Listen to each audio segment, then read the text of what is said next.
12 heading this way can get ugly there between 5 o'clock, coming out of East Dogwood. Yeah.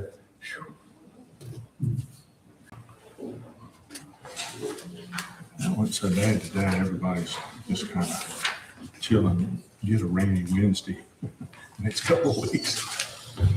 I heard it was terrible because everybody was out shot. Yeah. How you doing? Yeah, how are you? I'm doing all right. He took my time and never got it back. Everybody, hey Wes, are you ready to crank it up? Everybody ready to? Wait, one second. I have to find my pen. If I have another one. They were signing in there because there was a pen back there. Yeah. They did, because you didn't have one to sign it. Now you do, right? You know that. Sorry.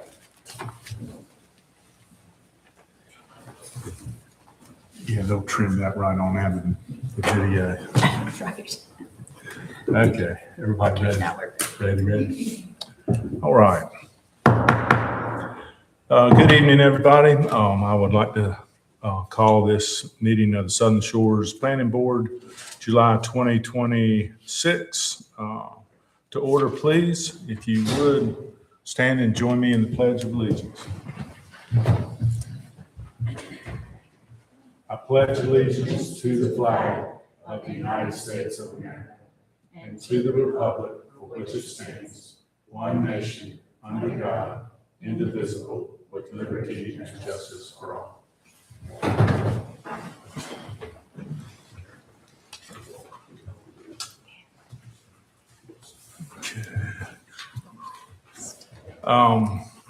Got an agenda before us tonight. I don't see anything wrong. I'll move that we approve tonight's agenda.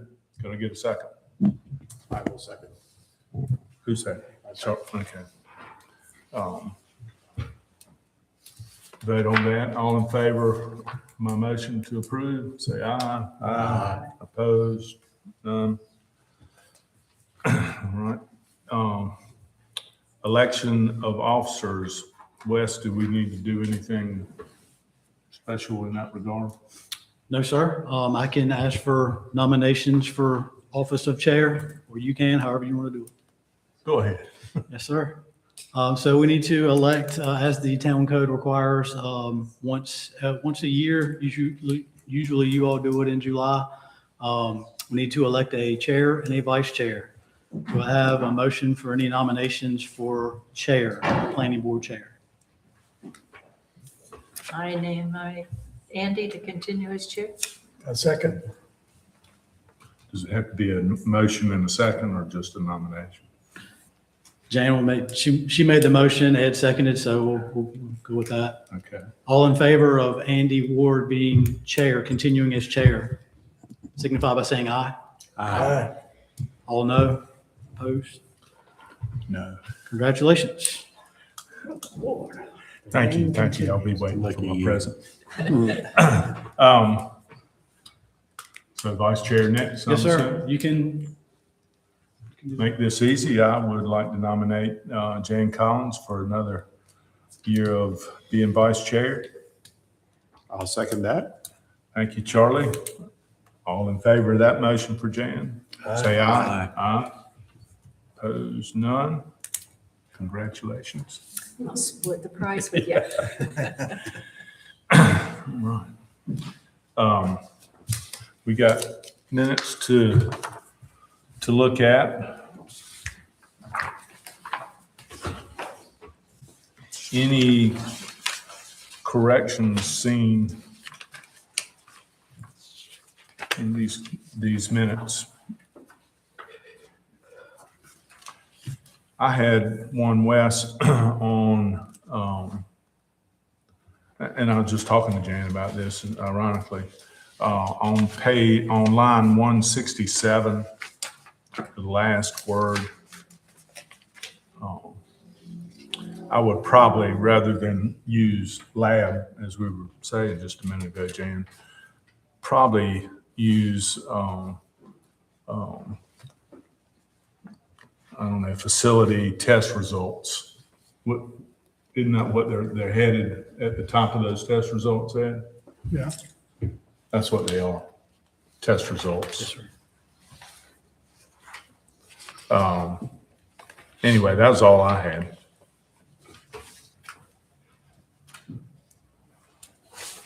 Anybody else? No, I didn't see anything else. Could I get a motion to approve the minutes of May 18, 2026? I make a motion to approve. Thank you, Jane. Can I get a second? Second. Ed, seconds. All in favor of Jane's motion, Ed second. Approve the minutes, raise your hand, say aye. Aye. Opposed, any? None? Okay. Next item. Public comment. Let's see, people, anybody have any public comment before we get going here? Is there a sign-up sheet?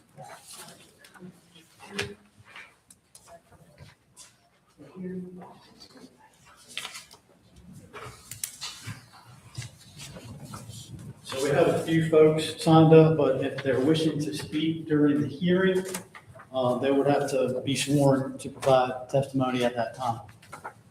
If you have comments on any other general business, then you can do that in this first public comment or the second public comment. Yeah, we have two spots you can jump in. Yeah. If we make you mad at the first part of the meeting, you can tell us about it at the end. Okay. So are you looking to speak as to the application to the variance? This is just general public comment? Okay, well, you can do it at this time or later on at the second one, whichever you prefer. Yeah, just state your name and where you live. Hi, my name is Beth Joseph. I'm fairly new to the area. I've been here about a year and a half now, and I'm at 307 Duck Road, which is right in the middle of an area where there's absolutely no access to a sidewalk. So I've been doing some research out on the site. I see that several years ago, there were some plans for additional sidewalk development, and I think there's a couple there that I've identified that would be that area. So I'm talking from Hickory to Hillcrest. There's about 30 residents that have driveways on that area and no access to a sidewalk. Now that the speed limit has changed to 40 miles an hour, it's dangerous. And the part that I live on, there's actually a natural bend in the road. And so I cannot see past, I timed it, it's about 5 seconds before a car is on top of me. So walking my dog or trying to get my bicycle across the street is virtually impossible anymore, unless the traffic stops, which then it's helpful to me, but we have no access to a sidewalk. So I'd like to find out the status of those projects, or where I find out about the status of those projects. I couldn't answer that, and I think it would be appropriate. I mean, generally in public comment, it's public comment. It's not a back and forth. I'm not trying to be rude about it, but that's how it's done. I could say that I don't know. I couldn't help your.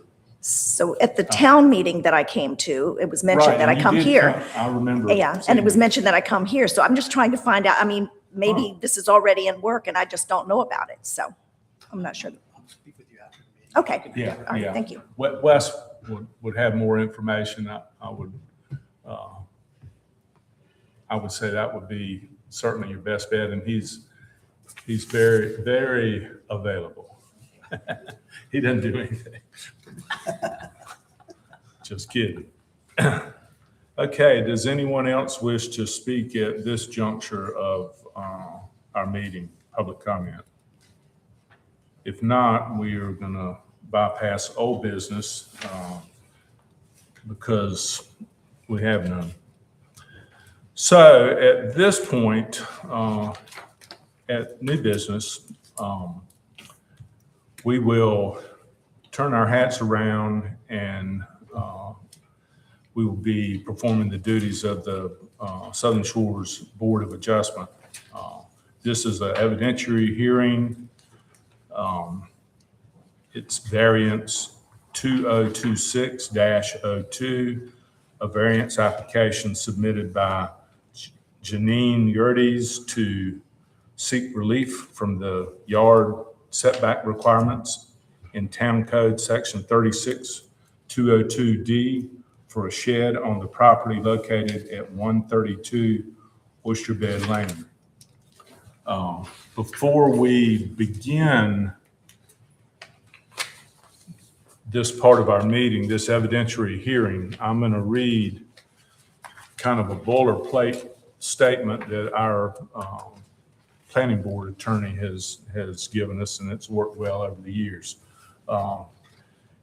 This is not a legislative public hearing where the public is invited to give opinion and provide general comments or guidance to the board about zoning text amendments. This is a quasi-judicial hearing. Only aggrieved parties may participate. A member of the public may participate if aggrieved. An aggrieved person may give relevant testimony under oath. No opinions, just testimony based on facts. It is just like taking the stand in a courtroom. An aggrieved person is subject to cross-examination by any other party and by this board, just like in court. To be aggrieved, under the law, you must be directly and substantially affected by the board's decision. Guidance from past NC cases and the North Carolina School of Government help us understand that to be aggrieved, you must be an immediate neighbor whose property use, enjoyment, and value will be adversely impacted by the board's decision.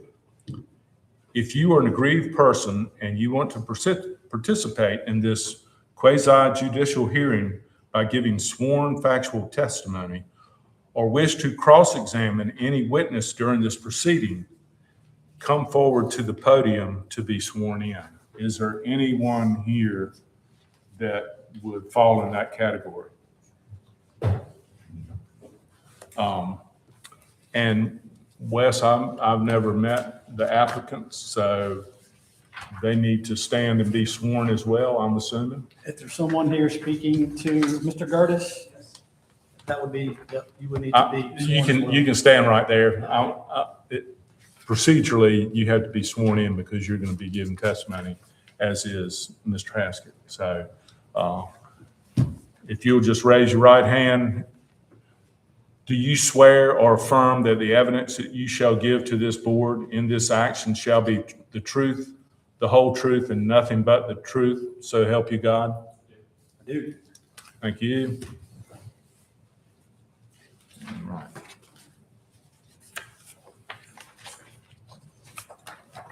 right. I'm thinking that we will, if everybody can get over to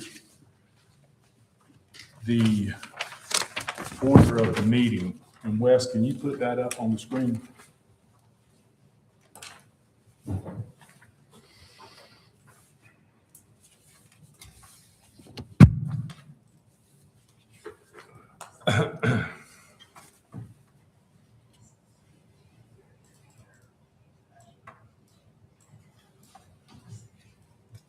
Good, thank you. Okay, the order of the hearing for the variance also is kind of boilerplate from our attorney. And we would start off with a recusal and party challenges to board members this in the evidentiary hearing. I will ask the following questions, and if there are any yeses to these questions, we're going to have to discuss them. But the first one that I'll read: has any board member communicated with other board members, the applicant, or town staff about this application? I think we all have been contacted by the applicant, and I would like to ask if anyone sitting up here has had any communication with that email that we received from the applicant. Charlie, have you? Jan? No, I did not respond. No. Jan, no response, no response? No. Okay, so we don't have any issue with that, I'm assuming. I don't believe so, but I will clarify that the applicant in the application is Janine Gertis. And did the email come from Janine Gertis or Jeffrey Gertis? Jeff, I believe. So just a point of clarification that it came from one of the owners, Right, since technically Jeffrey Gertis is not the applicant. okay. Is his wife here? I don't know. Well, I don't have a conflict. You want an explanation? We'll get to that, but yeah. I can answer that question whenever you want. Okay, well, mainly we're just trying to make sure that there's no conflict of information communicated in between a board member and you or your wife. Right, yes, sir. I didn't mean to interrupt y'all going through the questions or the conflict. You're right, that's where we are in the meeting. But I just wanted to clarify for the minutes and for the record that the applicant is Jeffrey Gertis versus, the Right. applicant is Janine Gertis versus the Mhm, applicant Jeffrey okay, Gertis. well- And you all received the email from Jeffrey Yeah. Gertis. Okay, I don't have a problem with that. It's going to be the same answer Sure, yes, each time. I don't see an issue with Yeah. Mr. Gertis representing. Okay. But just to reiterate, has any board member communicated outside of the email that you received from Mr. Gertis that you've had any communication with town staff or other members of this board? No. Okay. None. Okay, next. Does any board member have a fixed opinion that is not susceptible to change? Charlie? No. Jan? No. I have none. None. Ed? No. Robert? None. Okay. Does any board member have a close familial, business, or associational relationship with the applicant? Robert? No. Ed? Not me. No. Jan? Charlie? No. Finally, does any board member have a financial interest in the outcome of this matter? Charlie? No. Jan? No. Andy? None? No. Ed? No. Robert? Okay.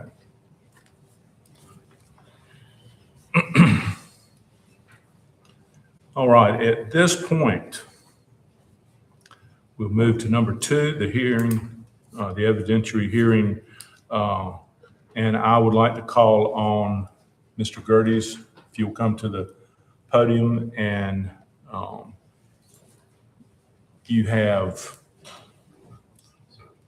the time, the board, you present your information to us, the board will have questions, you just stay up there, and then the town can cross-examine your testimony. So, all yours. Well, first of all, thank you for hearing this. I appreciate it. The reason my wife Janine, her and I are both on the deed for the house, so we're both legally responsible for the property. The reason her name ended up on the application is quite an interesting story. When May 17th came and unfortunately I got a stop work order on the project, I was in Dublin, Ireland on business. So I rushed quickly to get the paperwork finished for a June hearing, and it had to be in by that Friday. So my flight was delayed from Dublin. I couldn't get in Friday, and Friday's the day that the town told me it needed to be notarized. Since I can't notarize from Dublin, my wife had to run out from work, go to the bank, and get it notarized. So since she notarized it back in May, she had to become the applicant. So that's the story. She's working today. So just a little background. We both live in New Jersey. This is our second home here. And I had to come down here today, miss work, fly down here, rent a car, stay in a hotel because I have renters in my house. So she has to stay home, make some money, pay for my trip down here. But unfortunately, she can't be here, so I'm representing the family. So that's why Janine Gertis is not here. And Jeff Gertis, I live at 132 Oyster Bed Lane, second home, as I mentioned. rental property only Memorial Day through Labor Day, so we don't rent it that often. We spend a lot of time in the community, so we're here quite a bit. We also take some vacation during the summer. We'll be down here again in August. So I guess, Wes, do you have the survey that you might be able to put up or no? Yes, sir. You bring up on screens? Yes, sir. Oh, if you could. Yes, sir. Just to explain the situation briefly, and happy to go into any amount of detail that you'd like. I think I first want to start by saying I made a quick call to the town. I don't remember exact day or month, but in the early part of the year when I decided I wanted to build a shed. I heard that if it was under 150 square feet, I didn't need a building permit, so I decided to build a 12 by 12 shed. Unfortunately, I did not know that I needed a zoning permit. I do know that now, and I regret that I did not apply for one. It wasn't purposely done. It wasn't maliciously done. It was done because I just didn't know I had to do one. I should have researched it a little bit more. So anyway, I decided to build the 12 by 12 shed because I didn't need a building permit, and I thought that would be the appropriate size I needed for it. So you can see it in the survey. It's in the back right-hand side. And you can see the distance and the setbacks. And now learning what I've learned and not going through the process, I realized that it's too close to the side and too close to the back. So here I am looking for a variance against that. I want to explain the property just a little bit. So first of all, the house was built in 2001, so it's about 25 years old. As most of our homes, anyone that has a 25-year-old home, stuff starts to go. They start to age, and you have to start to do things around the place. So a lot of the concrete is ruined around the pool. The fencing's ruined. So we're looking at an overall larger project down the road. But the nice thing about my property is a couple of things. The back rear of the property is all wooded. There's open space behind me. It's all wooded to the right and left of me. Both my neighbors who support this project and where the shed is today couldn't be here. They're both secondary homeowners as well, and they don't live here, so they can't be at the meeting today, but have told me verbally that they support where the shed is right now, because I did start to build. It's about 80% done. So a wooded area to the sides of me, wooded area behind me that backs up the clamshell, if anybody knows the area. To the left of the pool area is where most of my property is, and it's all wooded. When I say wooded, these are live oaks that are 30, 40 feet high. They're higher than my house. It's a large two-story home, and they protect the island, obviously, in my house. When there's a storm, the house doesn't even move. So beautiful trees. I did not want to cut trees down, so the location I chose, there were no trees to be cut down. I did not cut one tree. I think I trimmed a small branch that was leaning over towards it, but other than that, no trees were cut down. It's elevated behind it, and then the open space is a lot lower, so the water drains off of there. I couldn't come too much further up because there's a fence, and then there's a rock basin there for drainage next to the pool, so I couldn't get any closer to it that way. So I built the shed there, and then unfortunately found out that it doesn't meet code, so I'm looking to get a variance against that. I understand from the planning group that there might be some other spots on the side or the front of the house. I really don't like that option for a couple of reasons. It's not aesthetically pleasing up there. I think my neighbors will have a bigger concern if I move up to the side of my house, because then it's their driveways on both sides that are going to be looking at the shed when I open it and bring it to the property. So I don't want to create another problem by moving it up to the side of the house or the front of the house. I would rather not put it in the back left side of the house because I don't want to kill between 12 and 20 40-foot tall live oaks. I think that they're preserving the island well, they preserve the property well, and I don't think there's any need for that, and that's why I'd like to keep the shed where it is. I did install a concrete base, and I secured it down with hurricane ties and half-inch bolts and everything to the sill plate. So it's in there good, I guess I'd say. So it's not a shed that could just be rolled a couple of feet here, a couple of feet there. To go to the left, I have 3 large trees that I have to remove to move to the left. If I come forward, again, I'm bumping into the fence area as well. So this is my situation. I appreciate you listening to it and hearing me present, but I'm looking to see if I can get approval to keep the shed where it is. Is there any other questions? Questions for Mr. Gertis? Robert?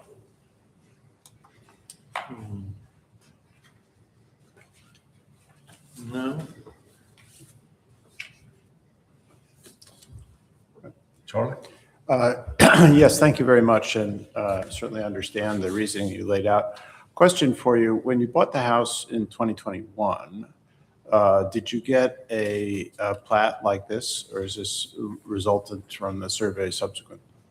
Yeah, unfortunately, the one I received, you don't need one at closing, but they gave me one, and it was from 1999. And I submitted it with the original application. The reason we're not here in June and we're here in July is because the planning team sort of rejected my 1999 because I had different setbacks and I drew the shed on there.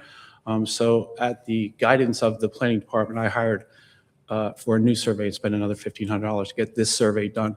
And I also wanted to be transparent and have them draw the shed on there instead of me just drawing it in and writing numbers on it.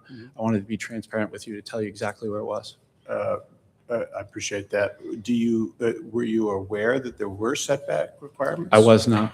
You were not aware? I was not aware. Did the 99 plat show setbacks like this one does? I actually don't recall because I didn't look at the survey before I built it, to be quite honest. They asked for a survey when I applied for this, and I went back to my files and found that survey, and I submitted it, and then I was told it was from 1999 with the incorrect setbacks. I didn't even know they were on the 99 drawing. I didn't know until I was told by the town. Okay. Thank you, Joel. Jane? I've got a couple of questions for you.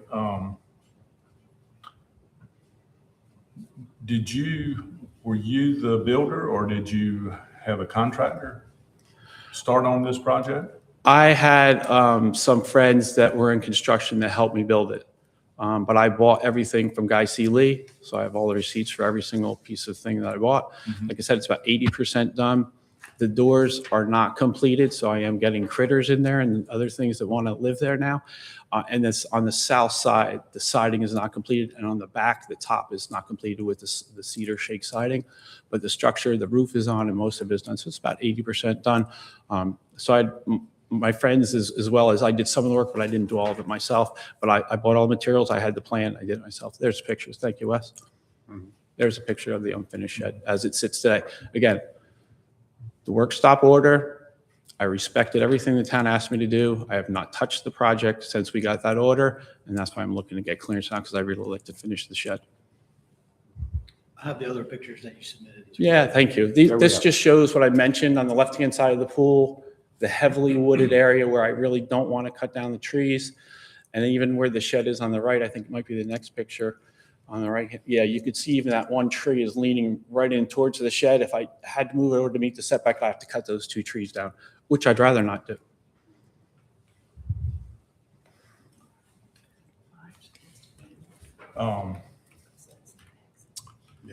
You had to notify neighbors around you, and on your application, you had to list all the neighbors that are in your area. Correct. Do you know how you were discovered possibly building something that might not? To this conform? date, I have no idea. I have no idea. I mean, you didn't get any, you back up to Open space. Chickahow Association. Yep. And Yes. you didn't get any formal complaint from them? Not personally, no. Okay.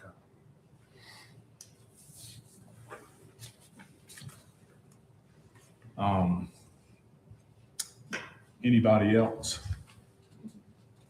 have questions for Mr. Gerdes? Wes, I mean, if the board doesn't have any more questions, then, you know, your information here with us, and we've all read it over and looked at it, or at least I have, and I'm sure everybody else has had a chance to.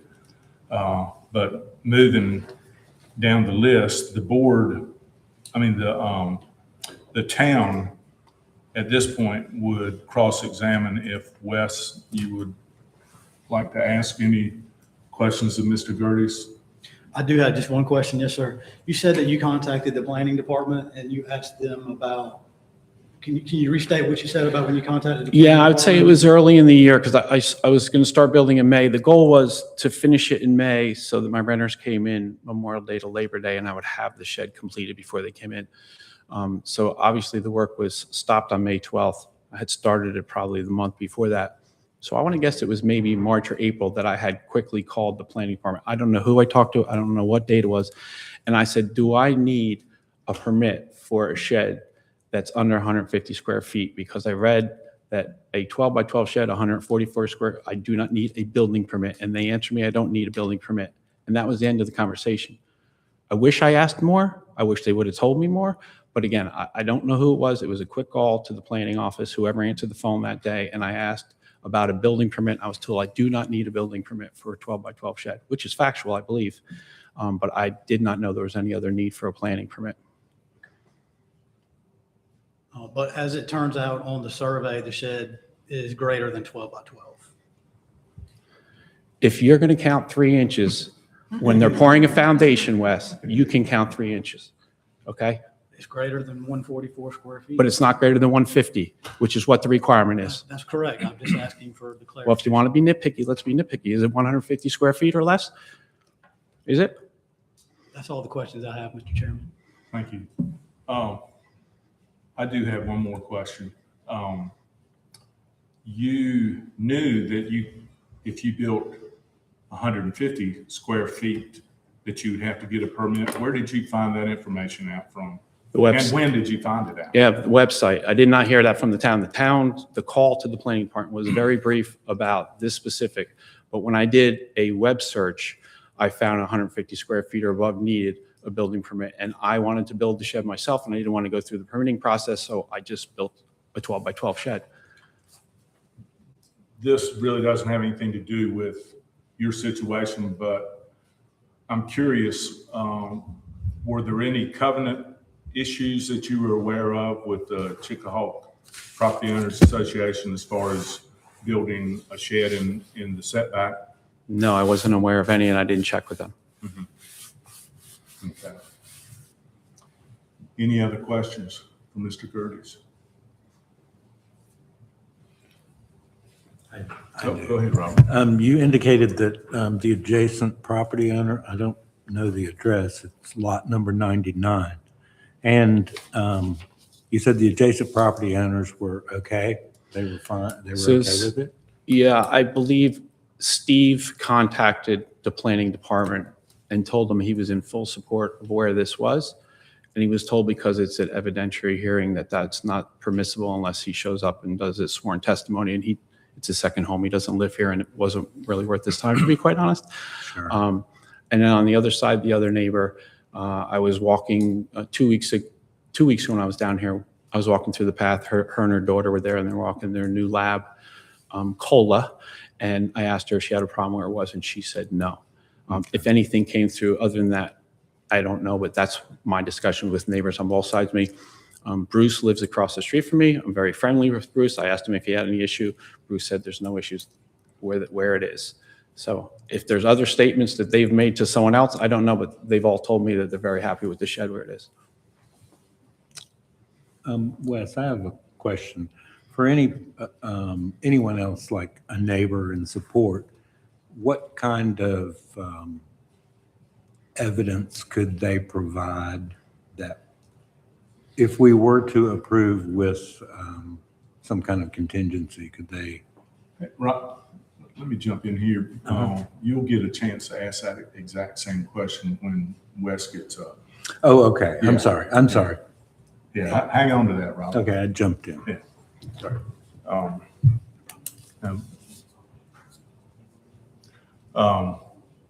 Well, I don't have any further questions. Do any of the board have any? Just one more. When you look at the plat, up in the upper left corner, there's a retaining wall. One assumes that corner, the triangle up there is higher than the level of the house and the pool. Correct. And that's what you were referring to as fully wooded with oaks? Yeah, basically, if you draw a line straight down where the retaining wall is, you can see the hot tub on the left. That's where the trees start, and the tree line continues straight back along the back of the pool area, all the way to the left of the whole property line. All of those are mature 30, 40 foot live oak trees. So the part of the lot that is forward of the retaining wall over by where the HVAC system is and so forth, is that wooded? That is not wooded. In front of the retaining wall, correct. It's not wooded. That's where my septic is. Uh-huh, So the septic tank is all right in front of the HVAC. uh-huh. So obviously that wouldn't be a good spot, but you are correct. That is not fully wooded in front of the retaining wall. On top of the retaining wall and straight back all the way to the edge of my property is fully wooded. Uh-huh. Yeah. And down, lower down where the 98 is, the lot designator, is that wooded? Yes. Uh-huh. And the full front all along the drive is all wooded, all the way to the Yeah, front I of the saw the house. pictures from the road direction. So the part where the septic is, when they built the house in 2001, that was cleared? It was probably naturally wooded, right? And it was cleared for the septic? I have no idea what they did Okay. when they put the septic there, but it is right, literally right in front of the HVA system is where my clean out is for my septic. I don't know what it was like before they put it in. Okay, thank you very much. I have no other questions. One more question. Sure. I just saw it on your application. Was there a reason you didn't have the surveyor put lot coverage calculations on there? I didn't even know he didn't until I actually submitted this to Evolve, who I'm having working on some stuff in the backyard and putting a design plan together for me. And I gave this exact survey to him, and he asked where the coverage was, and I kept looking around it and I didn't see it. So I didn't even realize that it wasn't on there until my design from Evolve about 3 weeks ago asked where it was, and I didn't see it. I didn't specifically ask for it or not for it. I didn't know. Okay, anybody else for Mr. Gertis before he sits down? Anybody? Ed? Okay, thank you. Thank you very much.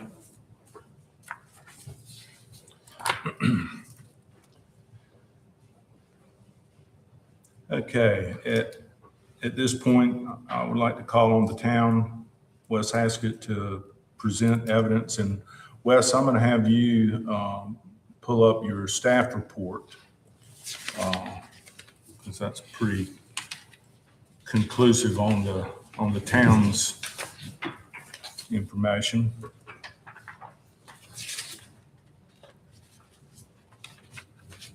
Yes, sir. It's ready to go on the screen. You want to dig into your staff report? Sure, I can. Yes, sir. I don't think you need to do, well, go ahead. Yes, sir. I mean, you've got the mic and Yes, it's your sir. turn. Yes, sir. Thank you. Okay. This application is VA-2026-02. The applicant is Janine Gertis, property owners Janine and Jeffrey Gertis. And the requested action is to seek relief from the yard or setback requirements in Town Code Section 36202D for a shed on the property located at 132 Oyster Bed Lane. Obviously, the street address is 132 Oyster Bed Lane. The parcel ID number is listed in the staff report. The zoning district is RS1 Single Family Residential, and its existing land use, according to the town's currently adopted comprehensive land use plan, is residential. With respect to the surrounding land use and zoning to the north and the south, it is residential RS1 Single Family Residential District. To the east, it is a vacant, undeveloped CPOA-owned parcel. And it is also RS1 Single Family Residential District. And to the west, residential RS1, also Single Family Residential District. The physical characteristics of the lot are developed. It consists of a single-family dwelling, pool, hot tub, retaining walls. And the applicable regulations to this application are from Chapter 36 in the zoning ordinance, Section 36-57, definition of specific terms and words, Section 36-202D, dimensional requirements, and Article 12, Board of Adjustment. Staff's analysis is that the applicant is requesting a variance to seek relief from the yard or setback requirements in Town Code Section 36-202D to allow a partially constructed approximately 12-foot by 12-foot shed to remain in the side and rear yards or setbacks on the property located at 132 Oyster Bed Lane. Town staff became aware of the shed on or around May 12, 2026, and believed that it was not in compliance with the applicable yard requirements based on the location of an existing concrete monument marking the southeast corner of the lot. Town staff posted a stop work order on the shed and advised the property owner that no permits had been applied for or obtained. The property owner was also advised that it most likely did not meet all yard setback requirements, and he informed town staff that he would be submitting a variance request to allow the shed to remain in its current location. An as-built survey later confirmed that the shed is 8.4 feet from the southern property line, which is the side setback, and 5.3 feet from the eastern property line, which is the rear setback. In accordance with North Carolina General Statute 160D-705D, Town Code Section 36-367, and the town zoning ordinance establishes that the planning board, when performing the duties of the Town Board of Adjustment, shall vary any of the provisions of the zoning ordinance upon a showing of all of the following. And these are the 4 criteria that must be met. Number 1, unnecessary hardship would result from strict application of the ordinance. It shall not be necessary to demonstrate in the absence of the variance, no reasonable use can be made of the property. Town staff's comments on this, the first criteria is that strict application of the ordinance would require the applicant to demolish or relocate the shed. A similar size shed that meets all yard setback requirements could be constructed in at least 2 other locations on the lot. Criteria number 2, that the hardship results from conditions that are peculiar to the property, such as location, size, or topography. Hardships resulting from personal circumstances, as well as hardships resulting from conditions that are common to the neighborhood or the general public, may not be the basis for granting a variance. Staff's comment is that the alleged hardship by the applicant is not peculiar to the property and rather is one of personal circumstances. Number 3, the hardship did not result from actions taken by the applicant or the property owner. The act of purchasing property with knowledge that circumstances exist that may justify the granting of a variance shall not be regarded as a self-created hardship.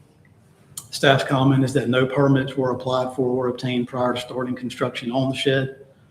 And lastly, criteria number 4, the requested variance is consistent with the spirit, purpose, and intent of the ordinance, such that public safety is secured and substantial justice is achieved.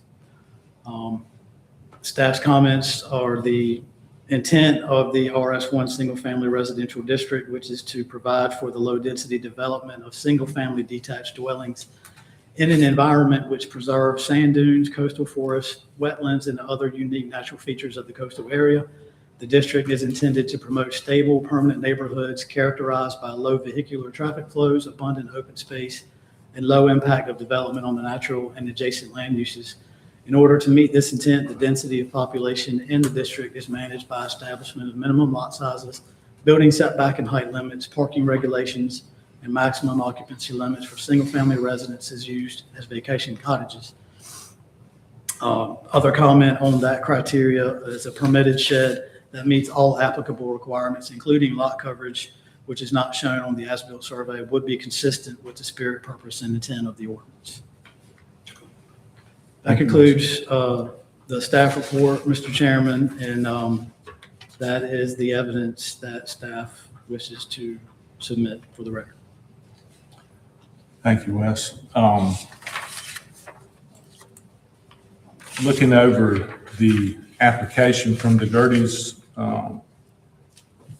is there anything remarkable on there that you haven't covered in your staff report? Anything remarkable in the application? I mean, that wasn't spoken to in your staff report? Like I was asking you today, I called to see if it says in number 5, or I'm sorry, number 6 on the application, is this variance request the result of a notice of violation issued by Southern Shores Planning and Code Enforcement Department? There were no notice of violation. No notice of violations have been issued. There was a stop work order posted on the structure. Right. But no notice of violation has been issued at this point. And I asked you why a copy wasn't attached. Do you want to explain? The stop work order is just a 8.5 by 11 orange or yellowish color. It's on the, you can see it in the picture of the shed that right here. Yeah. That is the stop work order. It's just the building and code enforcement officer filled it out and posted it.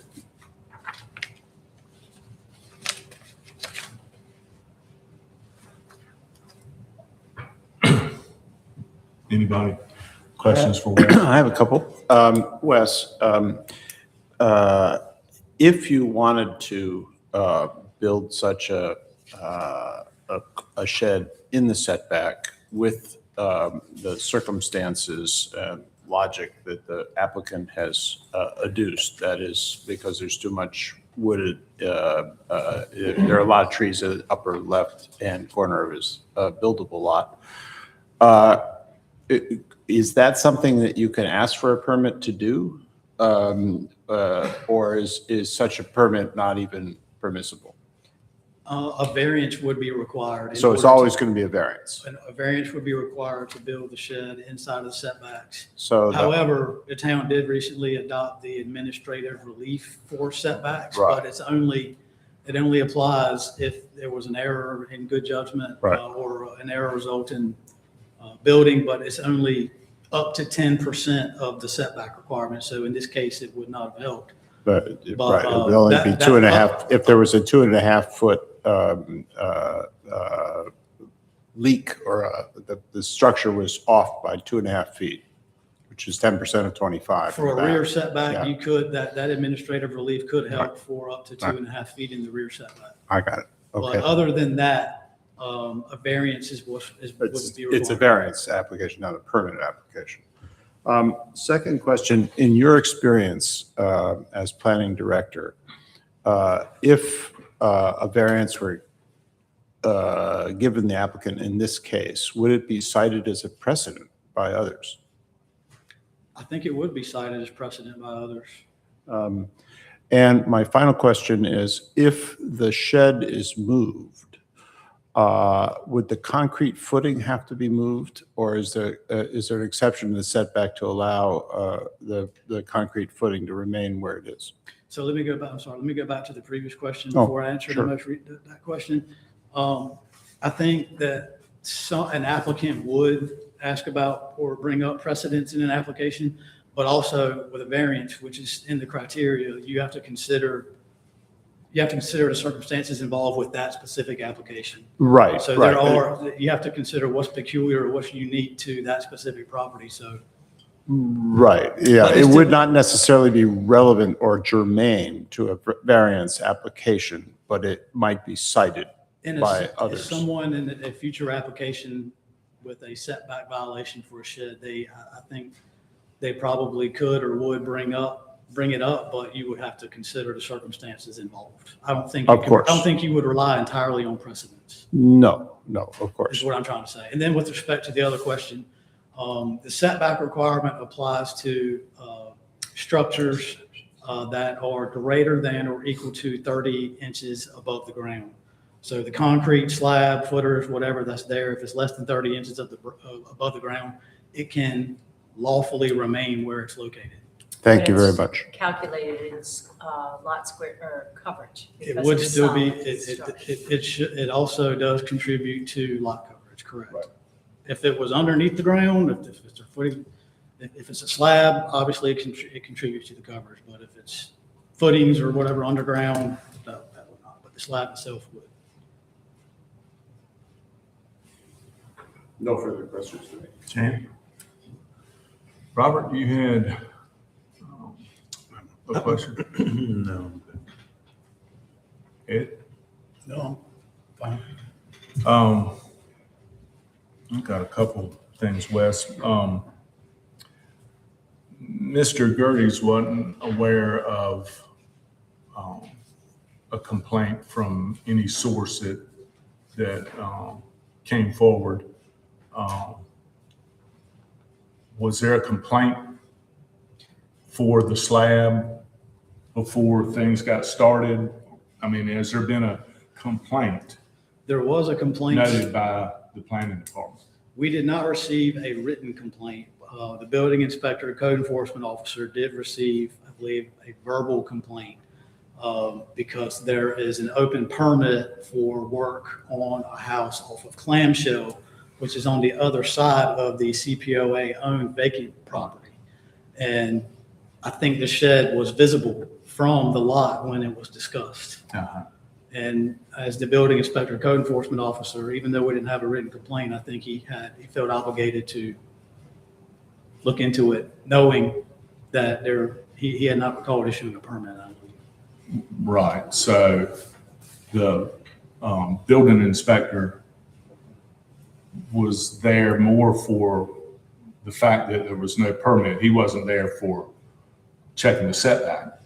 It was brought to his attention, and I think he observed it from another property where he was doing an inspection. Mm-hmm. And then later on discovered the potential setback violation, which was, he was correct. He could see where and as noted in the staff report, it was believed to have been a setback violation given the proximity to if you look on this survey, I'll zoom in on it, right here. This is an existing concrete monument. Right. And I was on the property. I've gone out to the property to look around. Mr. Gertis graciously allowed me to do so and confirmed that concrete monument is there, and the inspector saw that, and he saw where the shed was, and Right. figured there probably Shed. was a violation, yeah. Yeah. And then I said, after determining that, the shed was posted with that stock work order that I showed in the picture. Mhm. Would it be unusual for someone to turn in a survey for a variance or an appeal or something like that, where lot coverage may or may not play into the equation? Isn't that a bit unusual that a survey would be turned in without lot coverage called out? I mean, I found it a little odd because usually when there's discussion to be had, you want to know how much lot coverage is left. Granted, 144 square feet might not tip you over the limit, but if it was 134 square feet and you went over, you'd need to know ahead of time. Right. Well, for the purposes of this variance request, obviously the setback measurements were important. I can't answer as to whether or not it's unusual. I don't recall another variant. I mean, we haven't had very many shed requests, and I think usually the lot coverage was shown on the others. But as Mr. Gertis testified earlier, the first survey that we received was an older survey. Mhm. And I believe it did show the previous side setback requirement up until the year 2000 was a 10-foot side setback. I think it still showed that. But as far as being unusual for a variance application, I can't recall. I don't recall another variance application submitted. Yeah. But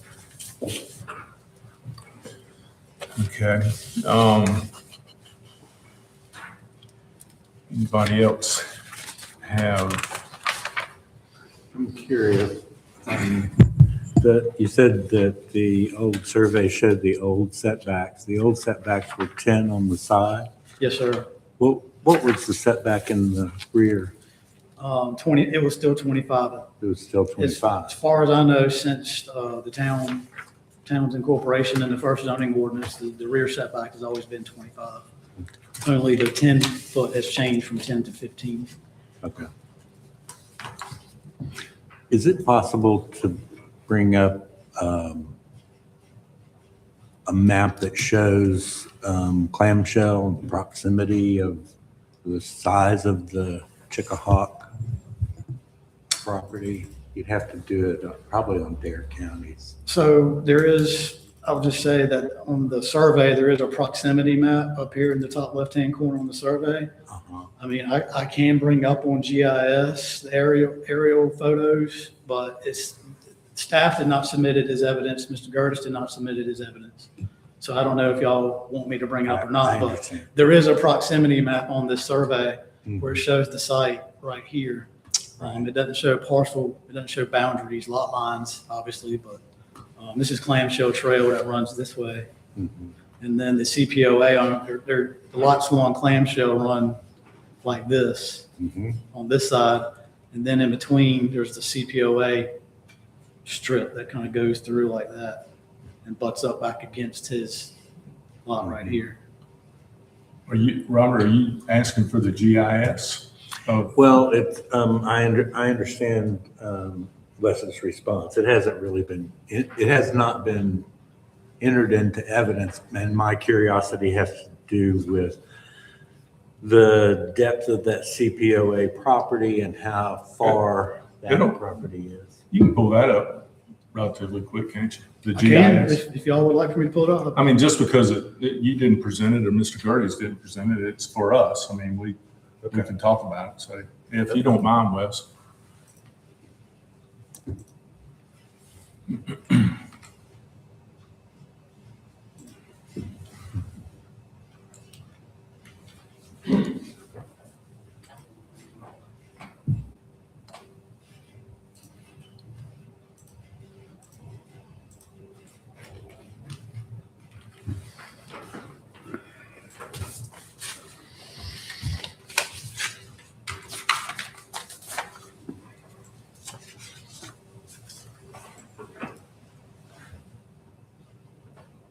Can you show, can you highlight the Chickahawk property owners Oh, sorry. that's just behind it? So this is the subject property, 132 Mhm. Oyster Bed outlined in red. And if I click here, There you go. it doesn't just run behind, it actually runs, if I zoom out, you'll see it's covers a large part of Southern Shores, but this part of it behind his property, I'll click here and then I'll just click right here. It's narrow right here, then it opens up further back. Okay. So I'll just. And there were no complaints from CPOA. I have not received any feedback from CPOA. Okay, so that's the same answer as Mr. Gertie's. I did receive a phone call from Mr. Chantry, an adjoining property owner, and he stated he did not object. Uh-huh. Is the CPOA aware? They were required to be notified via certified mail as an adjoining property owner. So notice was sent to them.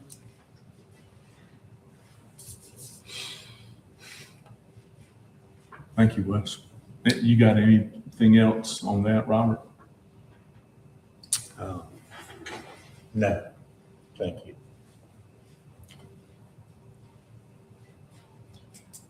Okay. Well, Mr. Gertie's, if there are no other questions from the board, you're allowed to go back up and basically cross-examine Wes if you'd care to. Okay.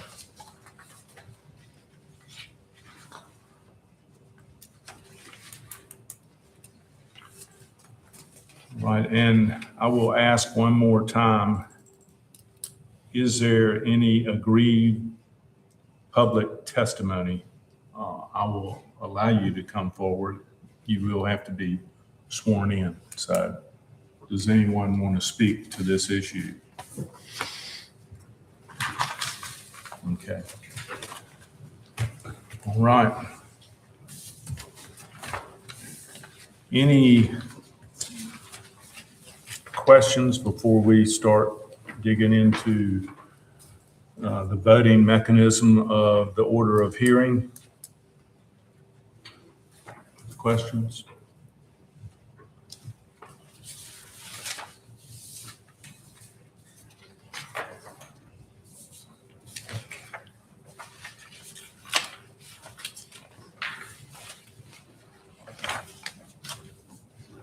Okay, if there are no questions, moving forward.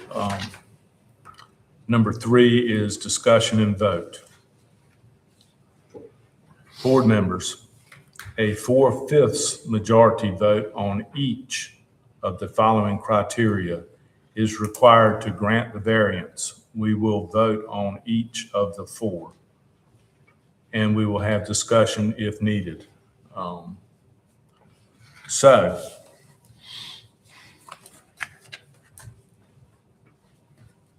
I'll go down the list, starting with number 1. Has everybody got the order of the variance in front of us? It's on the monitors, but As a question for discussion, where did these criteria, where did this originate?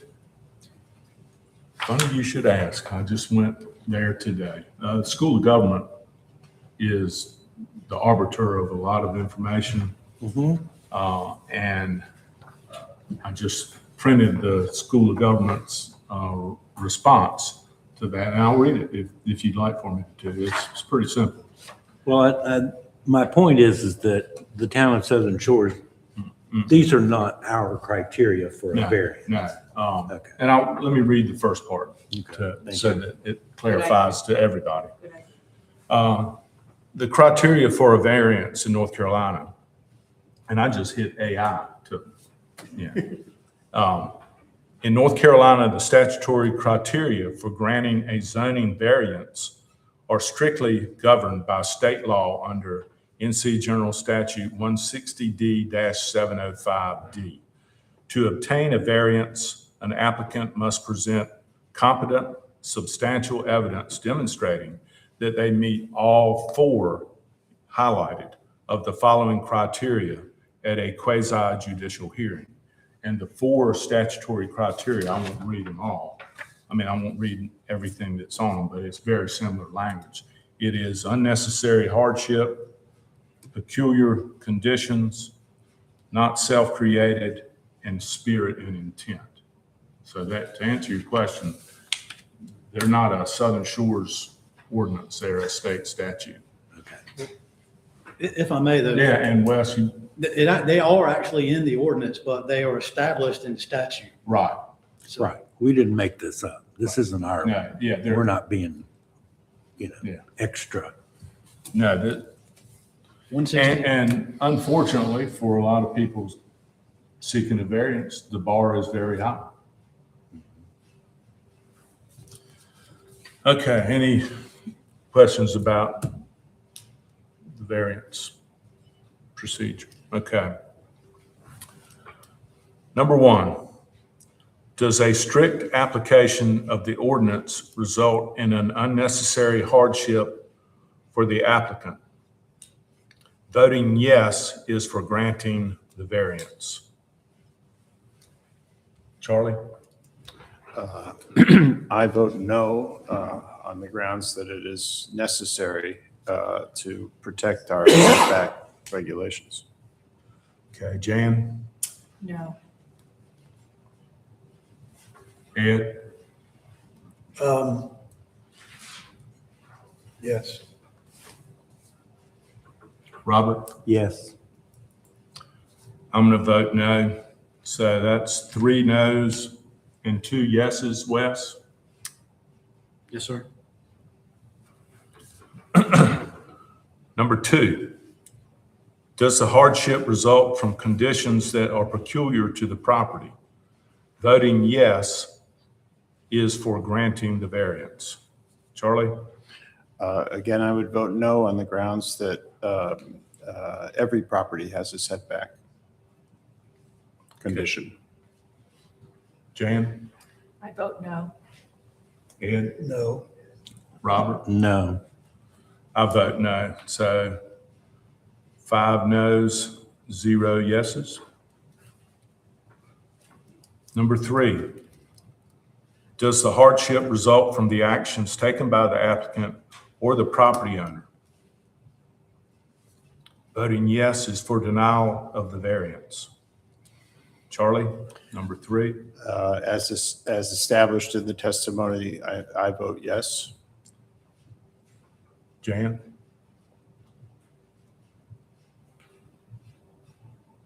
I vote yes.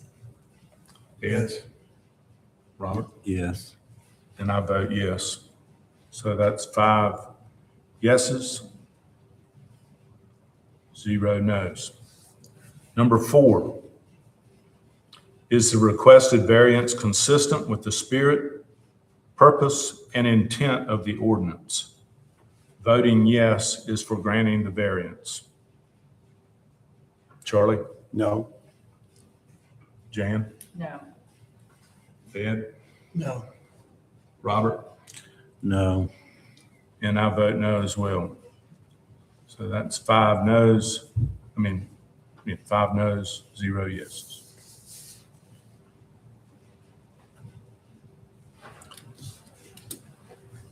Okay.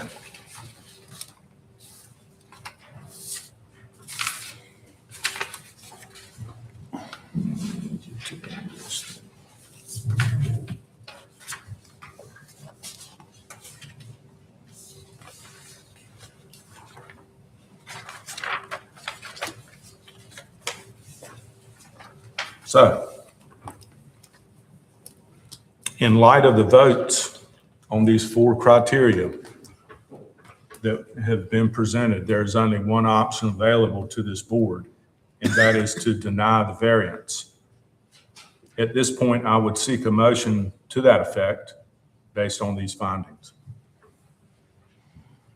Is there a motion? I'll make a motion. Thank you, Charlie. Second? I'll second. Jan, second. So we have a motion to deny and a second. Any discussion?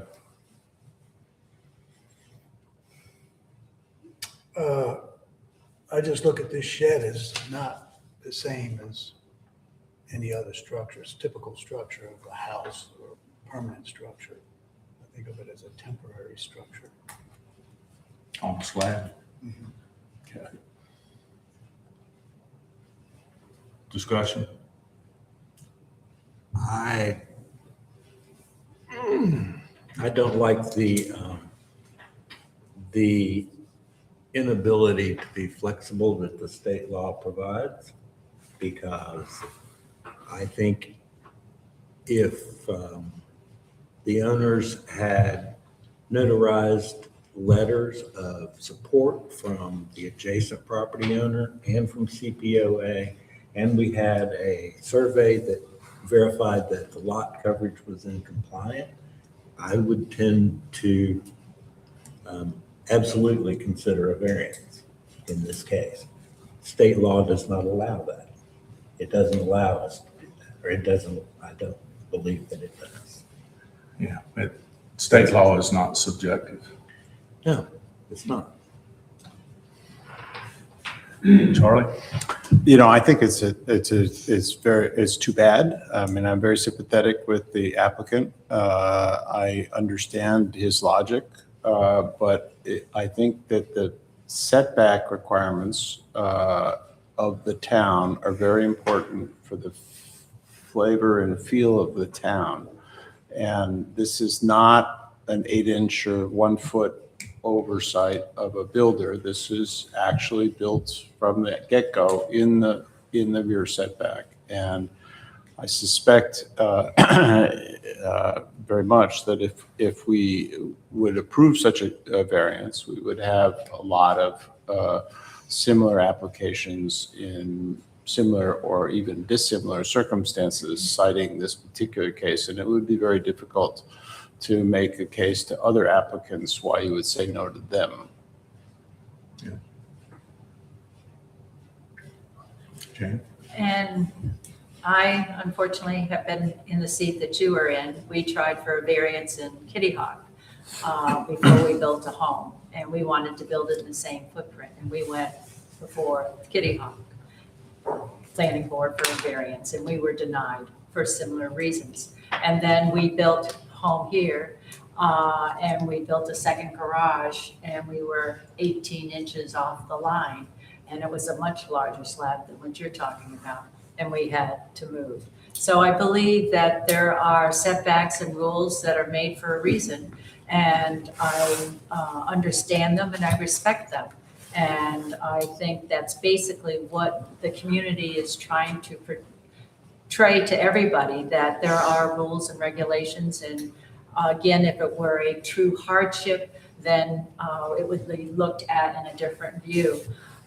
The other thing is that owner on lot 99 next to you might change, and then he has something in his yard that he says, wait a second, why is that shed there when it's not in the right place? So there, again, are things that we have no control over other than the rules and regs that we abide by. So.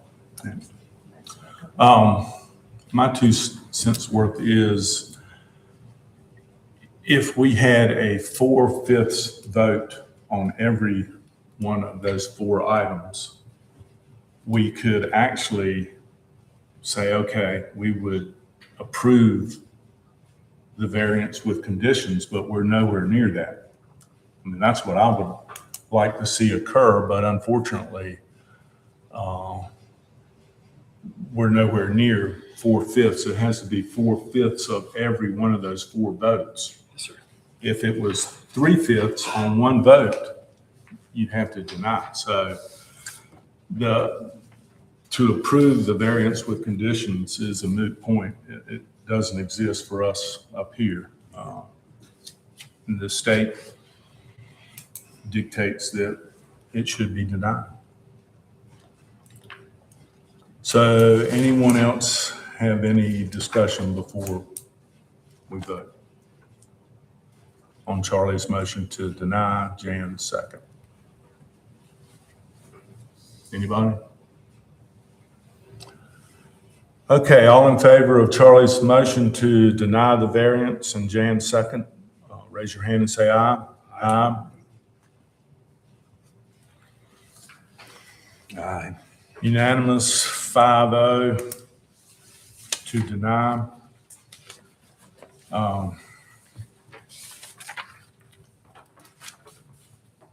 One other thing that I would like to read, mainly for Mr. Getty's sake, is the decisions of the board may be appealed to Superior Court within 30 days from the effective date of the board's decisions.